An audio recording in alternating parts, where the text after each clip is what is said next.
The message is clear. Policing in America is broken and must change. But how? Lawmakers in Georgia, Minnesota, Florida, and New York all believe they have the answers to America's policing problem.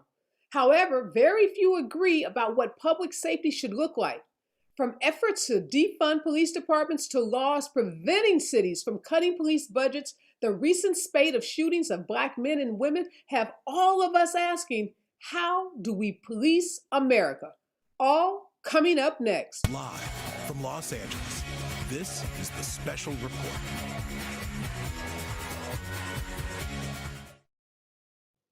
Candidates vying to be the next mayor of New York City have been sparring over public safety after a recent triple shooting in Times Square. Several candidates are pushing for increasing the police department's budget and reviving a controversial anti-crime unit, while other candidates have promoted cutting the budgets by as much as $1 billion. And for some, the answer is defunding the police altogether. During the presidential election, defunding the police was debated extensively across the country, but very little action followed. Some local governments tried to trim police budgets. For example, Minneapolis, the city council voted to dismantle its police department after the murder of George Floyd in May of last year.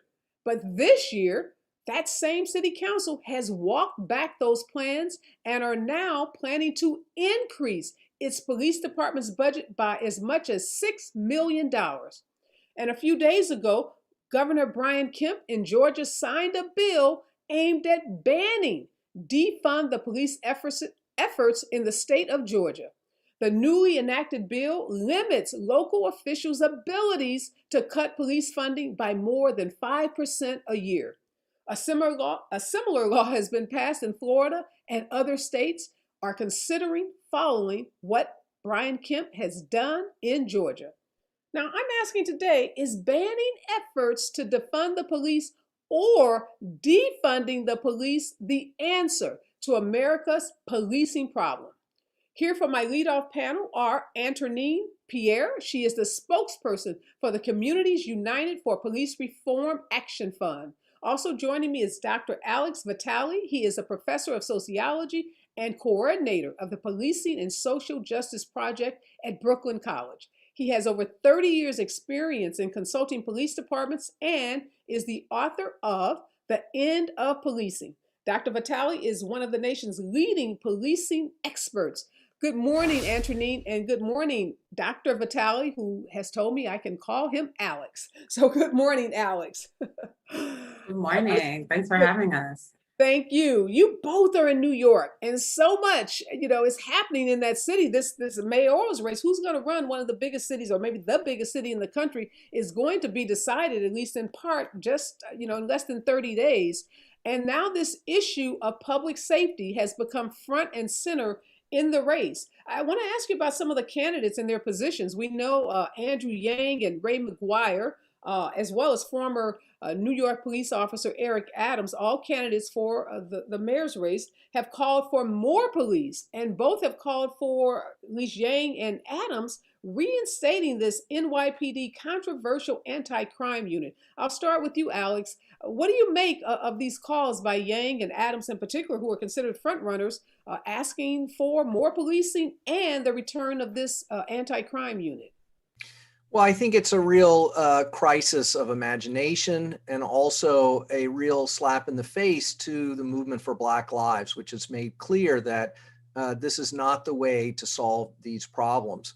And in particular, to bring back these task forces that have a long history of abuse, not just in New York, but around the country. We need only look, for instance, at the recent scandals in Baltimore about their gun suppression gun trace task force and the horrible abuses that unit undertook.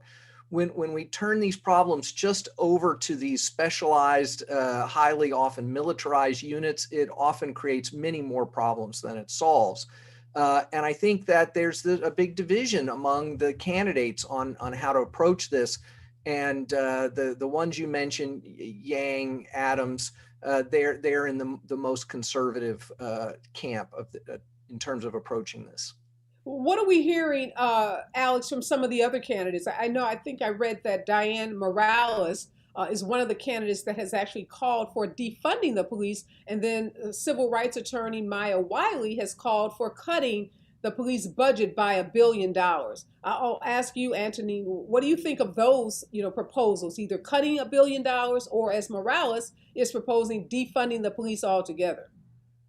Well, it's really important to talk about what we even mean when we say defunding the police, so that when we are talking about candidates who are calling for substantial cuts, at least $1 billion coming out of the NYPD budget, this is actually what we mean by the defunding the police. There's this idea that defunding the police means that we're getting rid of the police tomorrow, which is not the case.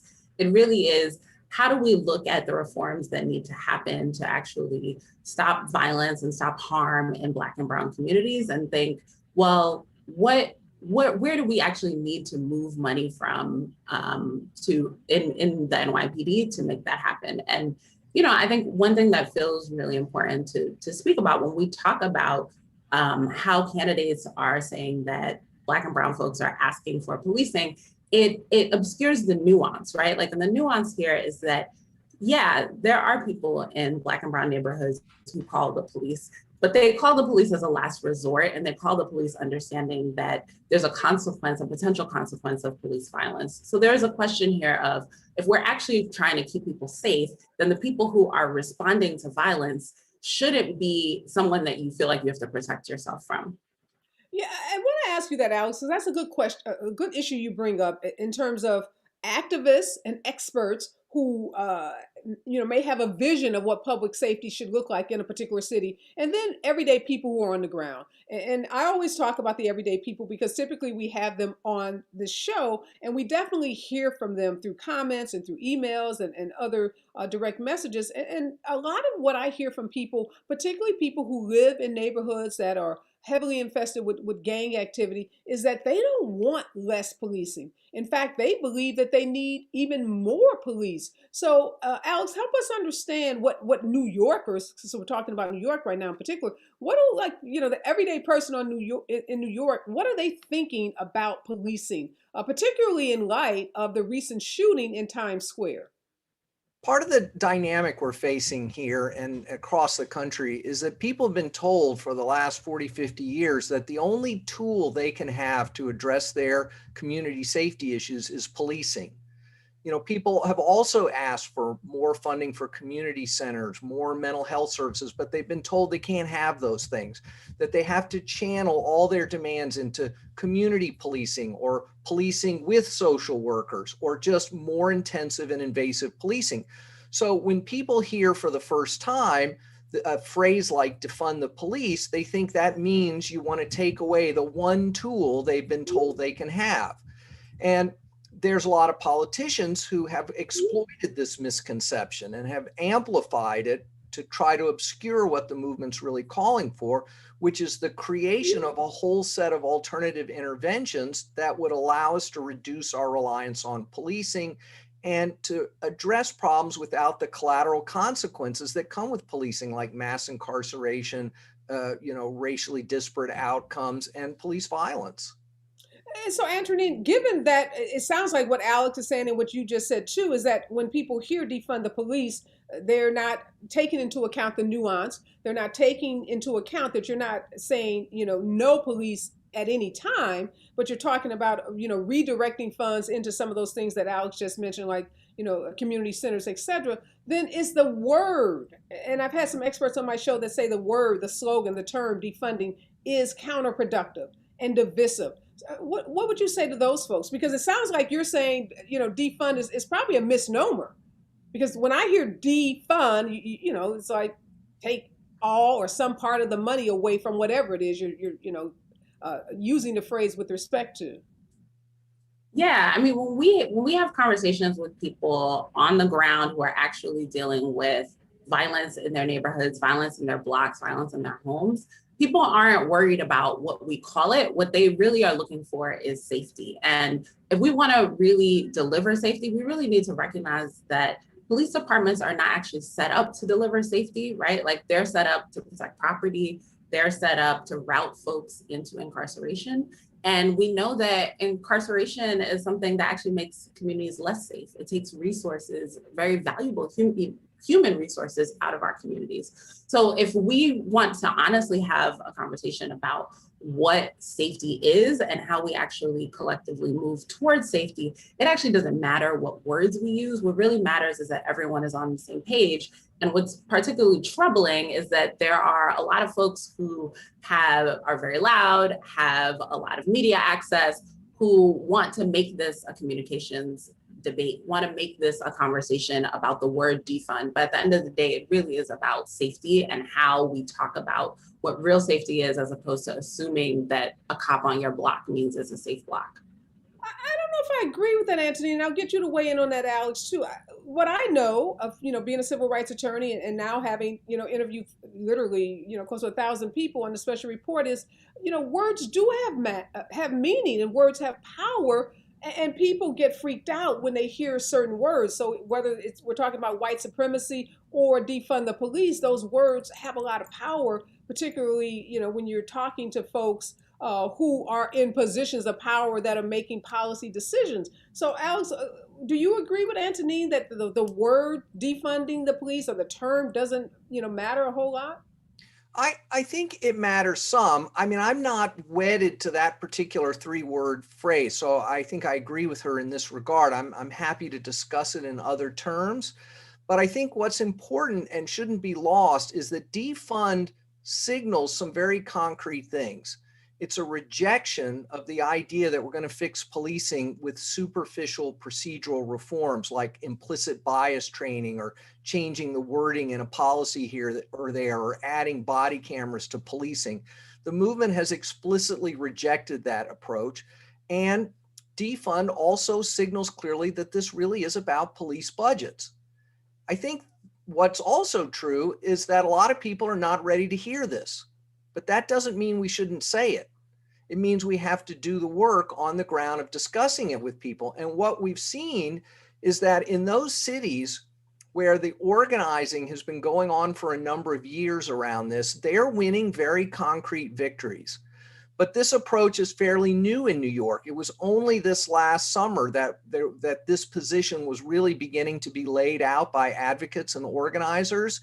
And so we have a lot more work to do in New York. But if you look at cities like Los Angeles, San Francisco, Portland, Austin, Milwaukee, Minneapolis, this work has been going on longer, and they're winning concrete victories. Well, let me stop you, Alex, for a minute, because I'm in Los Angeles, and Dr. Melina Abdullah, who's the founder and leader of Black Lives Matter in LA, would beg to differ with you about progress in LA. She would say what happened in Los Angeles is very similar to what happened in Minneapolis, which was right after the civil unrest. May of last year, we saw millions of people take to the streets after George Floyd was murdered.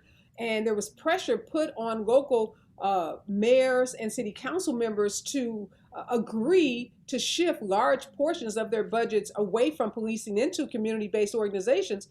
That was all very publicly stated by the mayor of Los Angeles, by certain city council members. And then when the budget came, time to enact a budget, the mayor actually increased the budget for the police department in Los Angeles. There wasn't, this huge shift away as what was stated during the height of the protest movement. And what we saw in Minneapolis was a vote to even dismantle the police. And now the walking back of that by that Minneapolis city council member, I've had some of them on the show, and some have actually said they didn't quite know what they were voting for. They didn't really mean they wanted to dismantle the whole police department because they had such pushback from Black and brown folks in some of those high crime areas in Minneapolis. And in fact, now they've just increased their police budget by over $6 million. Well, I think that vote's not final. And the situation in Los Angeles is much more complicated. At the same time that there were some shenanigans around the budget funding, which I totally agree with Melina about, voters did pass Proposition J, which set aside a significant part of the LA County budget to go to non-police public safety interventions. So I think people are making some concrete progress in Los Angeles, and we've seen significant new investments in Minneapolis in non-police public safety initiatives. creating this whole department for violence reduction that operates completely independently of the police department. So it could be that what we're going to see is first these investments in new public safety strategies, and that will then create more space to dial back police budgets over time. Yeah, and I don't want to suggest there hasn't been any progress made, but I don't think we can also overlook the fact that these elected officials in some of these cities are making a complete reversal. That they're walking back commitments that they made to activists and advocates after George Floyd was murdered. And what I'll go back to you, Anthony. What I read about the Minneapolis situation is that they had over 200 police officers to quit, and there's been this reporting of widespread PTSD that the police officers are reporting, low morale, and the city council seems to be responding to those complaints that are now coming from within the police department. So, are you feeling like there's a lot of progress being made, or that there's a lot of waffling, which is kind of what my impression is of what's happening out there? Well, you're getting right to the heart of it, which is elected official accountability, because it's one thing to be able to say that you support policing, or I should say support reforms to policing that are going to end police violence. But it's a whole other thing to actually move the policies that are going to actualize that. And what we find is that it's actually much easier for folks to say that they're doing police reform, and then the devil is in the details, right? So pushing policies, like Alex says, that are cosmetic, right? Talking about residency, right? Like an officer's home zip code has nothing to do with the structures of accountability in the NYPD, right? So we see this right in New York City. We see that we elected a Mayor de Blasio, back in 2013, who had a lot of good talk about stop and frisk, but didn't actually end it. And it means that we as voters, when we think about our accountability, how we hold people accountable, we can't hold people accountable to talking points. We have to hold them accountable to their records. We need to look at what is it that they have already done, right? Like, no different than if you're interviewing someone for a job, you get their references, you get their examples of past work, right? Like if you're running for office, you're running for a job that's accountable to people. And that means that you need to come correct and be able to talk about, what have you actually done? Where have you been held accountable? What does your record actually look like? So that voters can actually make a decision that's not based on your talking points, which doesn't have anything to do with your policy, but they can make a decision based on who you are and what you've done as a candidate. Yeah, and Alex, I want to go back to the point you made about what's happening in Los Angeles. So that measure that you talked about, that's a county measure. So that impacts the sheriffs in Los Angeles County. It has nothing to do with the Los Angeles Police Department. So, Los Angeles is a city within Los Angeles County. So I think that demonstrates some of the complexity and difficulty when we're talking about police reform, because we know across this, the country, there are 18,000 police departments, all run by, local municipalities. So in Los Angeles County, there are 11 million of us that are in the county, and the sheriffs police the county. And then those of us that live in the city of LA, we are governed by a mayor and a city council and a separate police department, 10,000 or plus police officers. So what happens to the county sheriffs has no impact on what happens to the Los Angeles police. So when you think about New York, that has about 55,000 officers or employees of that police department. And I think I read like a $6 billion plus budget. How do you even start reforming a department that large? Well, I'm not sure that we can reform them. I think what we need to do is to replace a lot of what they do. They should not be in the mental health business. They should not be in our schools. They should not be the main way that we address drug problems in our society. And there are a lot of cities across the country that are coming to this realization. They're creating non-police crisis response units. They're getting police out of their schools. They're decriminalizing drugs like voters in Oregon just did in November. They're legalizing marijuana. And this is reducing the scope of policing, and more recently, a number of cities talking about getting police out of routine traffic stops, which would save a lot of lives. Yeah, let's talk about that. That's the Brooklyn Center mayor, the place where Daunte Wright was shot just 4 weeks ago. So that young mayor has put forth a sweeping, police reform measures, and one of them involves using unarmed civilians to deal with traffic stops and mental health calls. The response from the union has been, okay, let's talk about it, but some real concerns about having unarmed, individuals approaching folks with traffic stops, which we know sometimes can be high risk and can be dangerous. So, is that the kind of solution you're talking about? Where you Absolutely. get unarmed civilians? Because he's talking about civilians, so they wouldn't even be police officers. That's right. I think that's exactly what we should be looking at. Berkeley, California is moving in this direction. A number of other cities have proposals. I'm doing an event in Rochester, New York next week where they want a number of members of the city council want to do the same thing, because we've seen too many of these pretextual traffic stops turn into either illegal searches or incredible acts of police violence. And it is incredibly racially disparate. And all the research shows this.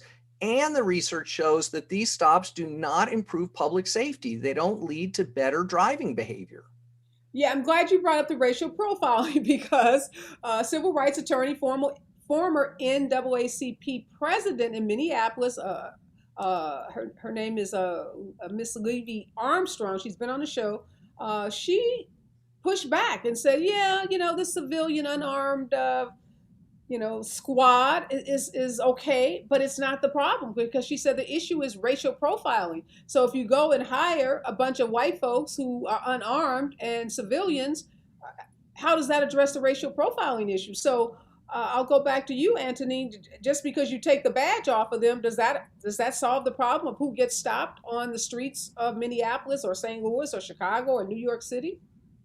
Yeah, it really is about breaking down the institution of policing, which really serves to criminalize people, right? So it could, we can replace the folks who are doing these stops with people without badges. But if they still have the power to actually criminalize Black people, to say that because you're Black, like you're more likely to be doing a crime, then we're still going to have the same problem. So the underlying issue that we need to pull out are these racial disparities, is the way that Black people, no matter what we're doing, are seen by society as criminals. Let me ask you this, Alex, about schools. So we know that there's been, mass shootings in schools have become, unfortunately, pretty normal in this country. And what we've seen are some parents, again, wanting to see more police presence inside of schools. Where are you on that debate? Those parents who are saying, some say arm the teachers, have more police presence on school campuses. Well, the research shows that this just is not the right approach. There were armed police at Columbine High School that got this conversation started. They were there that day. It made no difference. There were armed police at Parkland High School in Florida when that shooting happened. It made no difference. We need to completely rethink our approach to this. In almost all of these school shooting cases, there were people who raised a red flag, who said, look, I think there's something wrong here. And all we did was send some police to go talk to the person. And then they threw up their hands and said, well, there's nothing we can do until he starts shooting people. And this is the wrong approach. We need to create real early warning systems. We need to create real institutional mechanisms in our schools to work with young people who are at high risk, not just of school shootings, but of all kinds of low-level violence in our schools.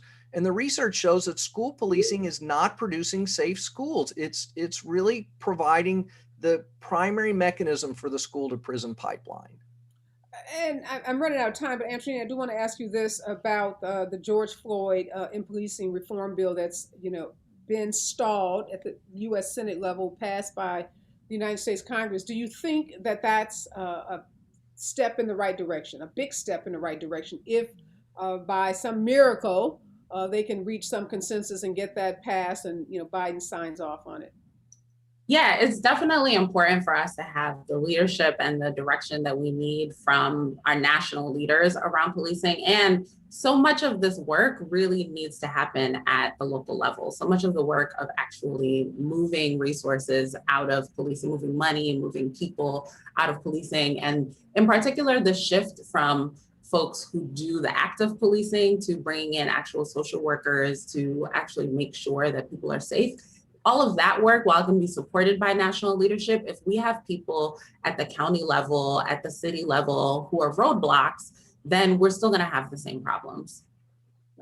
Last question for you, Alex. Any predictions on that New York mayoral race? You know, I've read who the front runners are. I've read who some of the other candidates are that are getting traction. What's your prediction in terms of what happens in June in that race? It seems very volatile right now. It's really hard to sort of handicap the race. We're really moving into the prime part of the election season. The election, it will basically be decided in the Democratic primary in late June.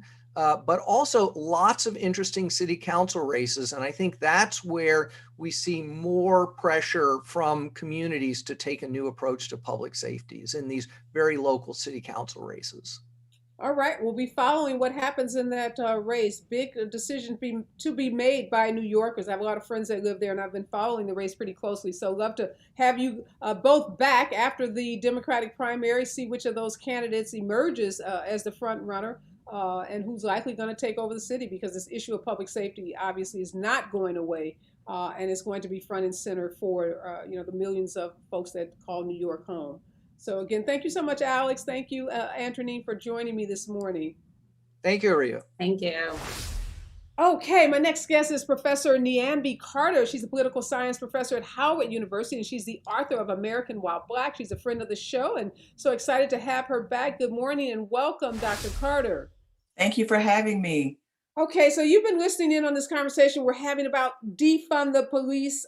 You heard Anthonine say that she thinks we shouldn't get caught up in the wording, because, defunding doesn't mean obviously no police in any community at any time. But what do you think about the term, and how it's been used by both political parties, and has become in some ways a lightning rod as you think about it in terms of the election that we just had and the midterm elections that were coming up? We should expect to see, the right continue to try to use it as a wedge issue. Absolutely. I mean, I do think words matter. We certainly know that they carry a message, but I think the ultimate goal here is really talking about how to make communities safe, as your previous guest just talked about.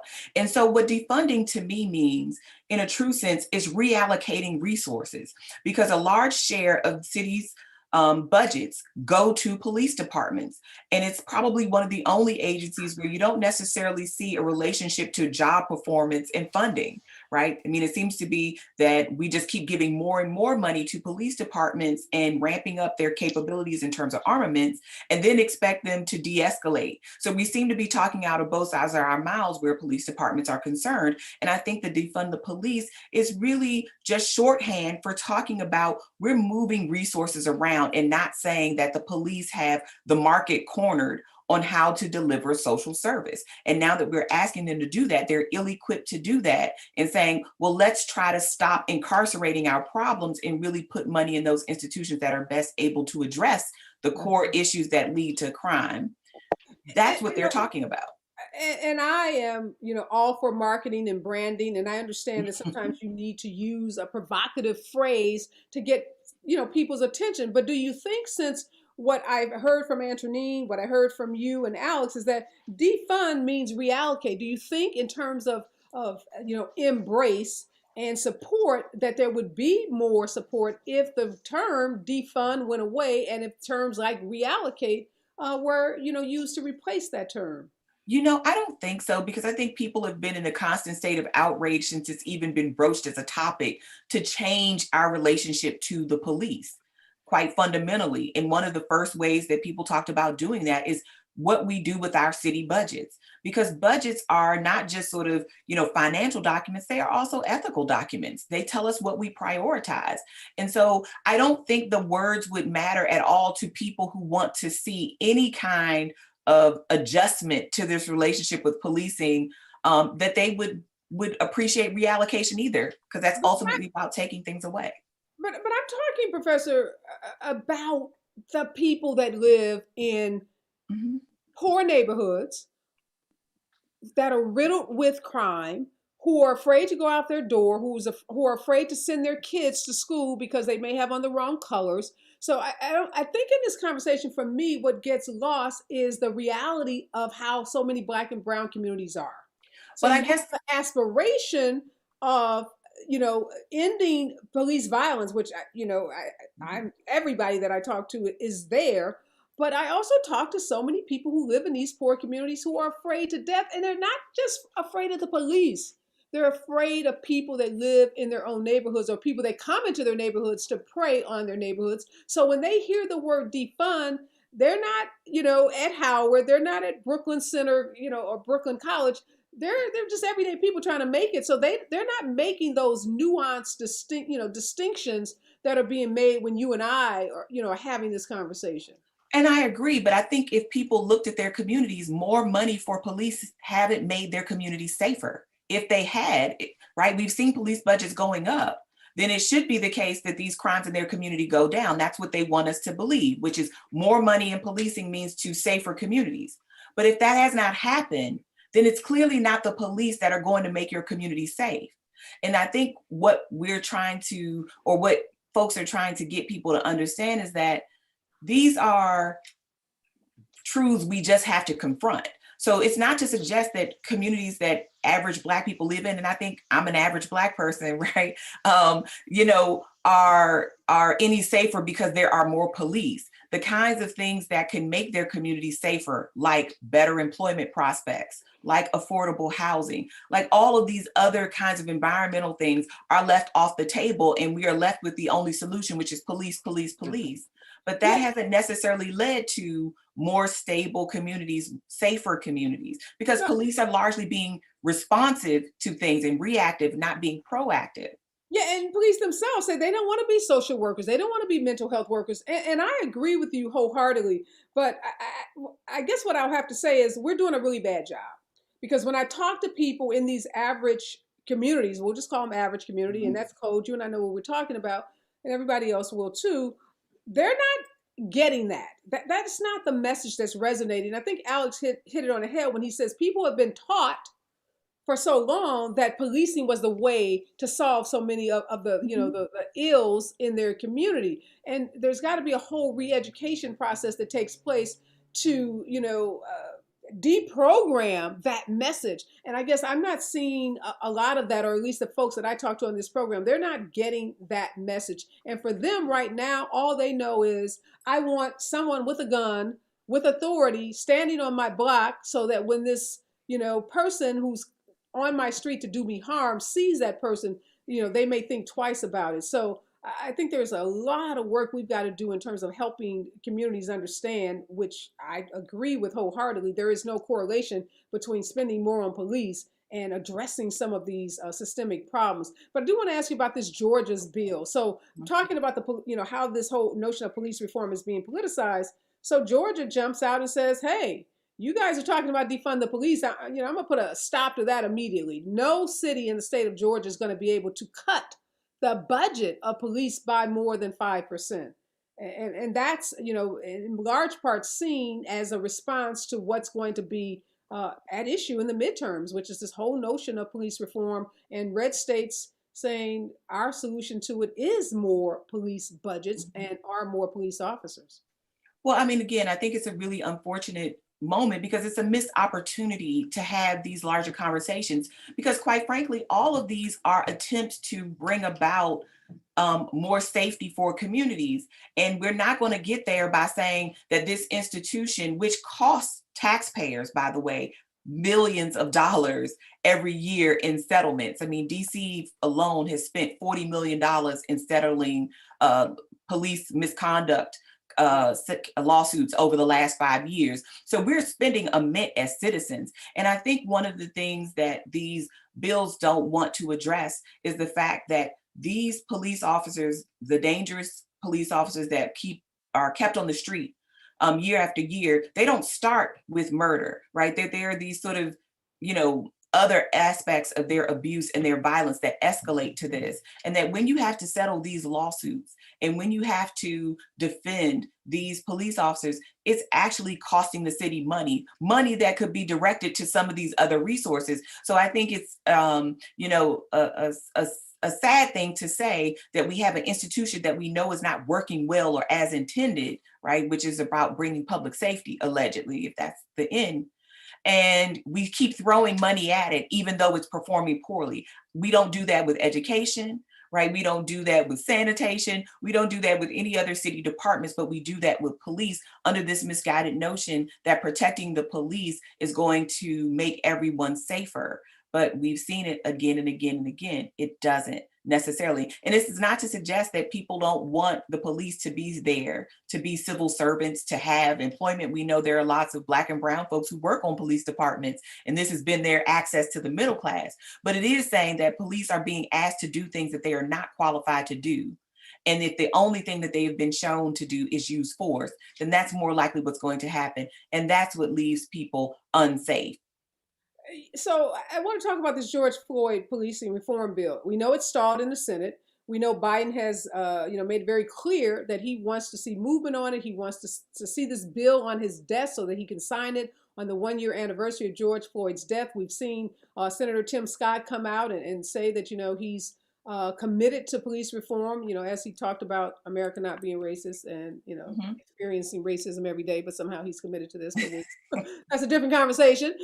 But, it doesn't look like it's going anywhere soon or anywhere fast. It doesn't look like they're going to get to any kind of resolution, because not only are the Republicans saying this whole concept of qualified immunity is a poison pill and definitely is off the table from their perspective, we also have progressive Democrats who are unhappy with the bill, who say the bill doesn't go far enough. Is there, in your opinion, an opportunity to get this bill passed? And if so, what kinds of compromises do you think the Democrats in particular should be prepared to make? Well, I honestly don't think it's going to go far at all. I think the Republicans will continue to do what they have done in the Senate, which is, threaten a filibuster or something like that, and then this just dies there. I think the compromises have already really been made, because it doesn't get rid of qualified immunity, for example. It just modifies it. There is some sort of kind of discussion of an accreditation process, but it still leaves police unions, which we know are very powerful and are driving a lot of this conversation, on the table, right? There's really no revocation completely of qualified immunity. So I don't know that there are any more compromises really that can be made by the Democrats in particular, but by anyone that would make this bill more palatable, because it's still largely leaving intact the institutions that prop up police misconduct and misbehavior. Do you think it's possible at all, Dr. Carter, to address, this policing in America problem without it being caught in this divide between Republican and Democratic politics? We're about to have the midterms. And it seems like the Republicans are dead set on not doing anything that would be considered a win for the Democrats, because, their goal obviously is to retake the House and the Senate. So I just wondered, is police reform going to be stuck in this perpetual, purgatory because it is so hot of a political issue? Or do you think there's an opportunity at some point to get it out of this great divide and to really make some progress? Well, I definitely think that there is the potential there, but as long as you can continue to score political points on this issue, I think that's where we'll get stuck. And I'll be clear here. I don't think it's a Republican or Democrat issue, because there are some Democrats who are very cool on this issue. So there are shades of blue even there on the Democratic side. So I don't think that there's any party that is particularly invested in this, because again, the police are sort of like the military. It's an institution that you can't really critique.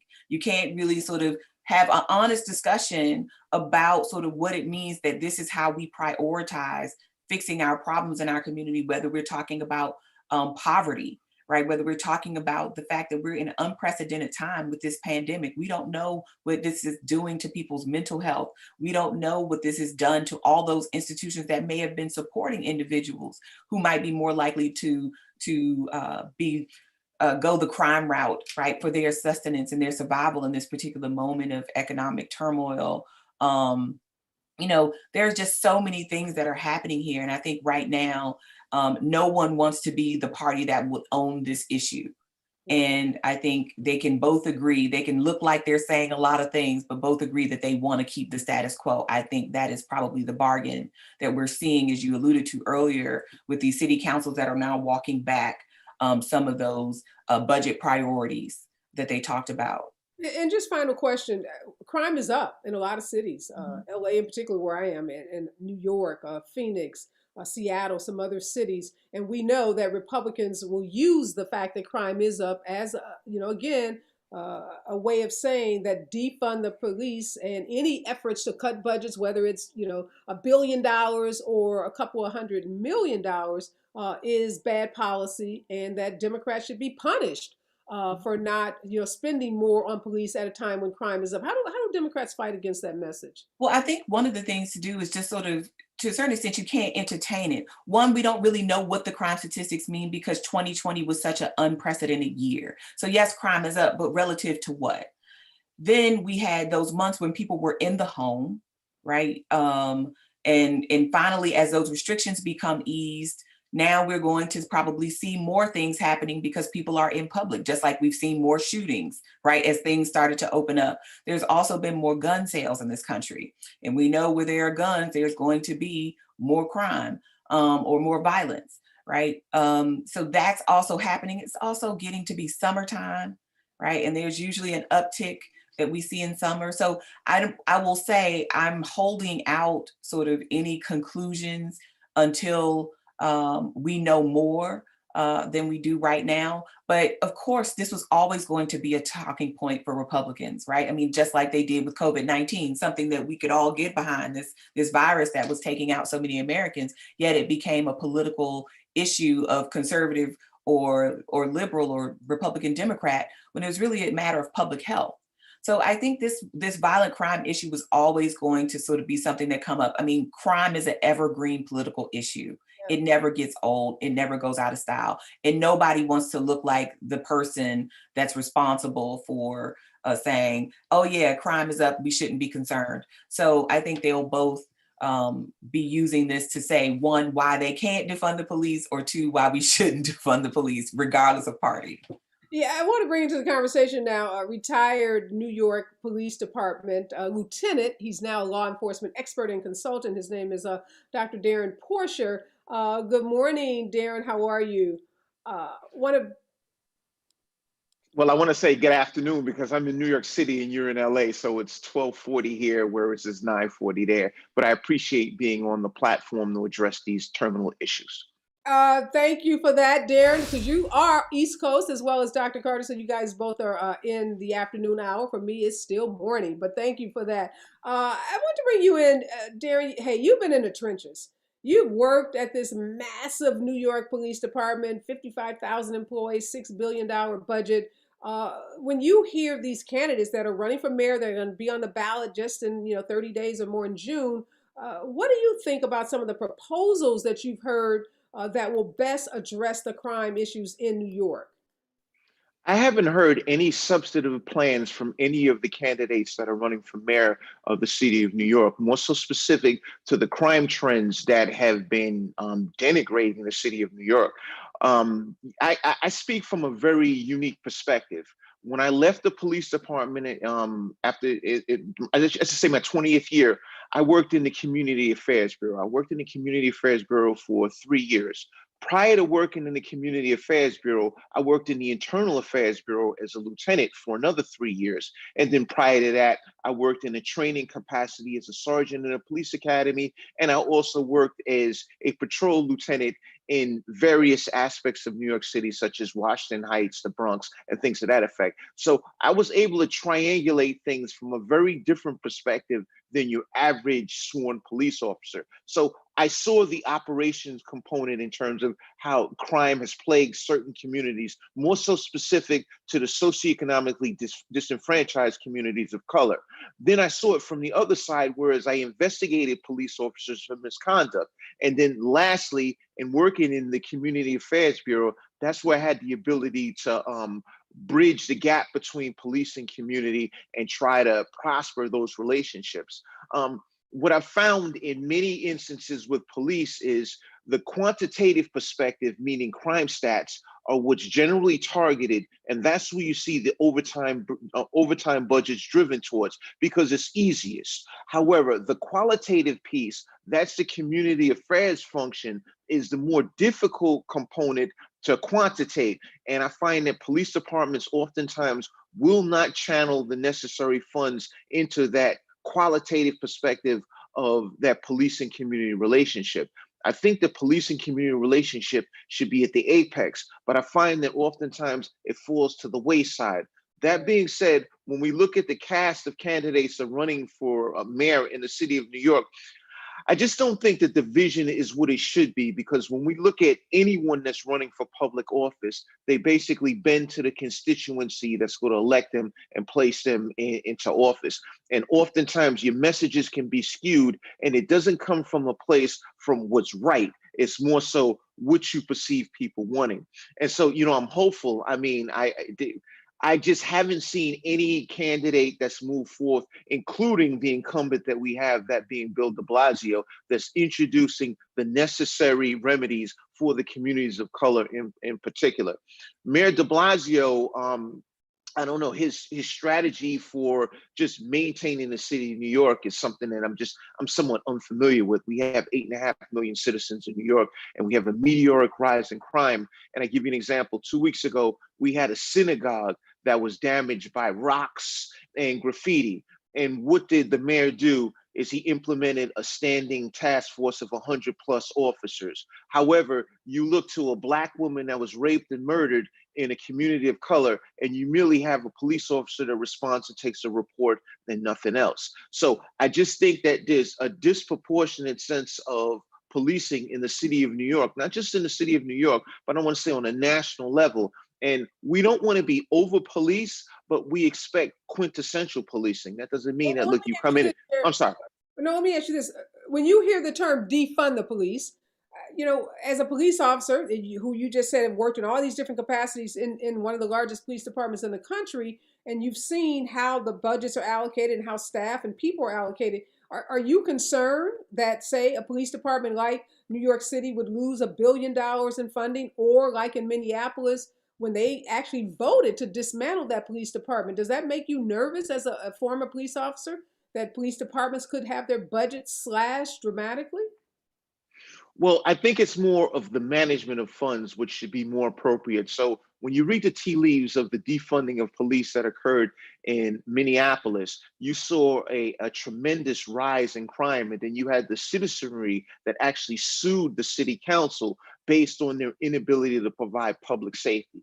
Now, I'm not saying that we need to have a standing fortress or a standing army of police officers, but I think that the funding of police is something that is fundamentally sound, and it should be necessary in not just New York, but on a national level. So when we speak to the funding of police, I just think that the defunding is not the appropriate means, but we need a revolution and a continuous assessment. Because what happens oftentimes is you throw money at a problem from a municipality's perspective. Look, we throw them hundreds of millions of dollars with the expectation of something that's going to change for the better. However, you don't have that reassessment. And unfortunately, police have not been reassessed accordingly. And I can speak from my perspective of being a lieutenant in the Internal Affairs Bureau. On many instances, I didn't feel as if I had the necessary resources to effectively move forward with things. The same held true when I was a lieutenant in the Community Affairs Bureau.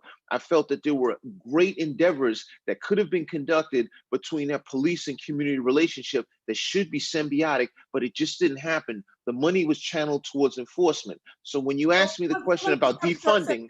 Let me ask you this question, Dr. Carter. I want you to jump in, because what Darrin is saying is, no, we don't really need to defund the police. These police departments need to get better at how they manage their internal funding, and funding, as he just said, for community policing where he worked, didn't have sufficient funding. So how do you respond to that when you have an officer like Darrin? We're going to assume Darrin was a great officer, cared about the community, worked hard, represented, his family, represented his community, represented, Black folks well.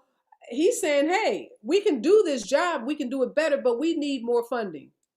Well, I think it can be a both and proposition, right? I think, one of the things that I think Darrin was getting to is we can have police departments be more accountable for the budgets they have and think about how we can use that money more effectively. Are there initiatives that seem to be paying good dividends for communities? Are communities happy? Those kinds of things. But it can also be the case that they could do that on a slimmer budget, and we could beef up community mental health, for example, right? Which we know provided a number of wraparound services, but those kinds of agencies have been defunded, quite frankly, very blatantly and over time as sort of add-on services, not necessarily seen as sort of co-equal with policing. And I think what advocates are suggesting, right, is that we can say that police departments can have budgets, but does it make sense to have police departments with this much funding? And could we think about sharing that money across other agencies that might be better suited? And that could take the pressure off of police departments in certain kinds of ways, because there are other institutions, agencies, and people who are better equipped to deal with some of the things that police officers have. And it could also be the case with these slimmer budgets that police departments could think about being better stewards of the funding that they have. Let me ask you this, Darrin. Consistent with that, so the Brooklyn Center Police Department, that's where Daunte Wright was killed in that traffic stop. The mayor of that city now has this proposal of using unarmed civilians to do traffic stops. What do you think about that? As a police officer that's been out, I'm sure you've done, hundreds of traffic stops, or, your colleagues have. Do you think that's a safe way to do traffic stops? Is having someone without a gun and who's not a police officer? He said unarmed civilians, so they won't even be officers. I'm diametrically opposed to that as an antidote. I think that police, when we look more so specifically to what happened in the Brooklyn Center shooting, I think that there was a trilogy of things that went wrong. But that being said, a traffic stop and a domestic violence calls are two of the most dangerous things that an officer can engage in. Therefore, I just think that you're putting unarmed civilians in harm's way. I think that it's important for us to retool the way we produce policing in communities, more so specific to the communities of color. But we need to have plausible alternatives. We need to introduce pilot projects to see what the level of effectiveness for these strategies would be, as opposed to a knee-jerk reaction just to appeal to the masses, because ultimately it's the communities of color that are disenfranchised, they're under siege. I live in the Bronx, New York. My whole family lives in the Bronx, New York. So I see things from a 3D perspective and I understand it. Going back to what you said of what's happening in Brooklyn Center, it's a travesty, it's a tragedy. It keeps occurring over and over again. And I just don't think a plausible solution has been introduced in the wake of revolutionizing policing moving forward. What do you think, Dr. Carter, about this unarmed civilians doing traffic stops? Do you think that's a good solution? Or do you think, as Darrin just said, this is just a knee-jerk reaction where this mayor is, just trying to respond with something, and so he comes up with this proposal of having unarmed folks out there? Well, I think it's important to keep in mind that police officers were the civilians too at one point before they were trained. And I think I would have to see more of what the proposal looks like. I'm certain they're not just sending people out there to just, pull people over and write tickets. But I do think that there is something to this idea that every potential interaction with a citizen is going to be some armed encounter. I don't know what the training is for police officers. I'm just saying, as a citizen who lives in a Black community with lots of police presence, that doesn't always make me feel comfortable. And if I am being pulled over for something, it would be nice to know that I'm going to walk away from that interaction and not be shot by accident because somebody was scared or because somebody had a bad day where they mistook their taser for their gun. So I don't know that this is necessarily the proposal, but I do think trying to come up with something is better than nothing at all. And it doesn't mean that this is going to go forward. I think that there would have to be lots of considerations about how to do this and about how to do it well. But it should be the case that most things that people are calling the police for, that people need the police for, don't always end or shouldn't be ending with, this was just a ticket. How did this person end up dead? Well, in fairness to the police, and Darrin, you should jump in here. The police have millions and millions of encounters that don't end in, death or violence. Absolutely. Is that true, Darrin? Right. The gross majority of the interactions on a national level are primarily people leaving the scene without further incident, such as my counterpart mentioned, a summons being issued, things to that effect.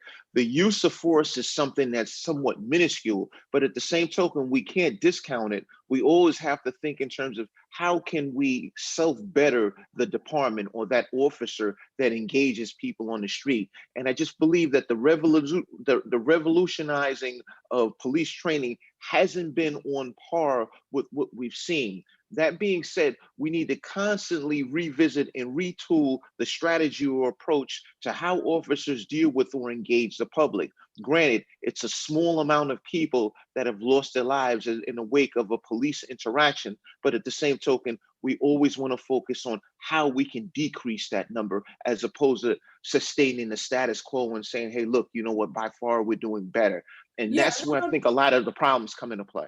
yeah, I want to ask you this, Darrin. The earlier guest, Dr. Alex Vitale, said that police reform shouldn't be just about focusing on training, focusing on hiring, focusing on reallocating budgets. He says that we've got to think way bigger, and we've got to think about really transforming policing, going way beyond that. So, as someone again that's worked in the police department, can you envision a whole different approach to public safety? That's not just about going into the 18,000 police departments that there are across the country and saying, we're going to give you new training, we're going to give you new policies, because the policy is only good as the culture that is enforcing the policy. So can you envision, as a police officer, a whole new approach to policing that looks totally different from everything that we're doing today?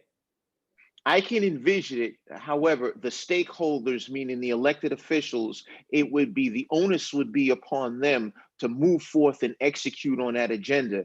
And I don't see that as being possible. When we look at the deadlock we have between Republicans and Democrats in connection with police reform, as an example, nothing is getting done. That is happening in all municipalities throughout the country. And I think that's the terminal issue that we have. Our elected officials are not willing to drive the pendulum in the appropriate direction. Yeah, last question for you, Dr. Carter. I'm glad. So Darrin says yes, he can envision a world where policing looks totally different in America. If you had a magic wand, what would that be for you, Dr. Carter? What would policing in this country look like? Well, I think it would stop with this idea that every question can be answered with incarceration, right? America has, whether we're talking about protesters or people who are mentally ill, is that our first response is incarceration. And I don't know that that's a good solution for the many of the things that plague us as a nation. And what we are seeing, I think, oftentimes when we see crime is the end result. Right? It's a symptom of larger problems. And when you leave larger problems on the table, like poverty, and access to critical supports health-wise, right, for mental health and other things, I think you're going to continue to get bad outcomes. So I would just say, starting with this proposition that incarceration may not be the only way to address many of the things that we see that we don't like in our society. Yeah, that's a great way to end, because one of the things that's missing from the whole conversation about reforming policing is, the underlying problem that leads to these symptoms that get played out on the streets of America, and particularly in urban communities. And obviously, if we're going to change this, we've got to go way back. We can't just talk about what happens in the training academy. We've got to talk about, what's happening in that 5-year-old that's in a house without enough food, without access to good quality education, without access to, good quality health care. So the problems are way bigger than just what happens in a police academy or in the daily life of a police officer. Complex issues, but thanks so much, Dr. Carter. Thank you, Darrin, for lending your expertise and your voice on these issues. These are issues we're going to be talking about for a while, particularly as we get closer to that anniversary date of George Floyd's murder, and we start to think about the midterms that are coming up. And Darrin, we're going to be watching what happens in New York in that mayoral election. Big changes for New York City, so we'll be keeping an eye on that as well. Again, thank you both so much for joining me this morning. Thanks for the opportunity.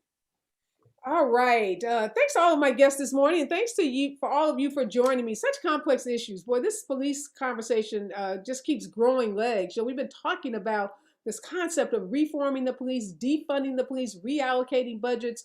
It's been in the national news pretty consistently since the murder of George Floyd last May. I just read a horrifying story in the LA Times this morning. A young African-American kid who had been in and out of foster care gets his life on track after some bad things happening to him, opens a store. Actually, he's now an entrepreneur. He's out protesting with Black Lives Matter. He sees a relative, an African American relative, uncle, and is trying to call out to his uncle. His uncle then shoots him with some rubber bullets, some pellets, or something.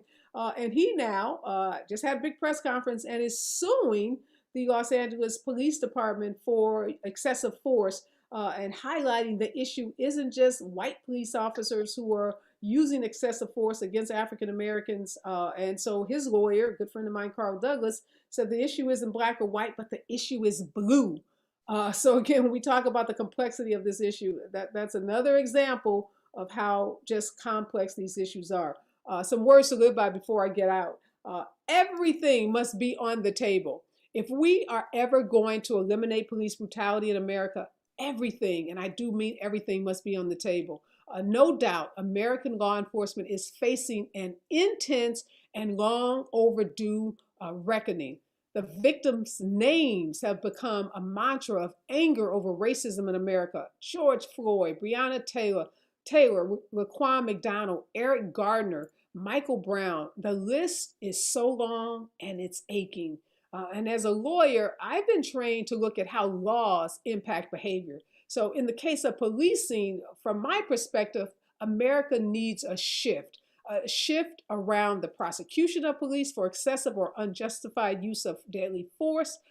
That shift has to occur if police are ever going to be seen as legitimate.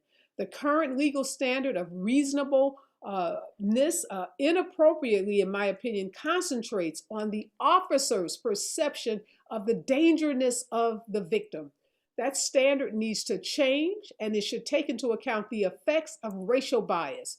We know that Americans over-attribute criminal activity to Blacks, and that police, like others, are influenced by racial stereotypes. So talking about reasonableness devoid of any discussion of race is fantasy, and it's not reflective of the reality that Blacks are killed 2 to 4 times more than whites by police in this country. If the analysis of an officer's use of force included his or her record on how they treated African Americans versus whites, then the level of accountability and recognition of racial bias would be front and center, which is where I think it needs to be. And that should happen from investigation to prosecution and even during the trial stage. Just because, as you know, we have not been honest about race in the prosecution of police officers. We talk about it on the streets, we talk about it in the court of public opinion, but we don't talk about it in a court of law. And for me, that needs to be on the table. I'm out, y'all. Be safe out there. Remember, we are all in this together.